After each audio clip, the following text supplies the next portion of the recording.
ay 65 watts pala. Pero ngayon ay mag-charge ako ng may charge ko yun, yung solar na yun. Solar na e-bike sa solar.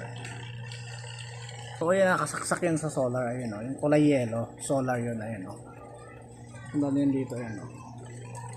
Yan, para walang cut talaga, walang daya. Yung ano niya, green, sasak namin dito. Yan, dito yan. So yan, on ko na. Ayun siya, naka-on na siya, nakapula na. Charging na siya. Tingnan natin kung ilang watts yun. Ilang watts, guys. Ayun, malo ng 200 plus. 200 watts siya.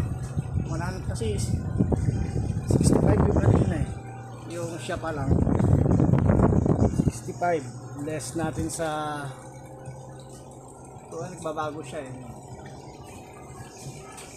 less to 29. So 160 na sa 160 plus watts, 160 watts meron siya, kaya 150 to 160 watts yung kanyang charger. Ayun siya, charging na. Tanda natin yung oras, 11:33 pa lang.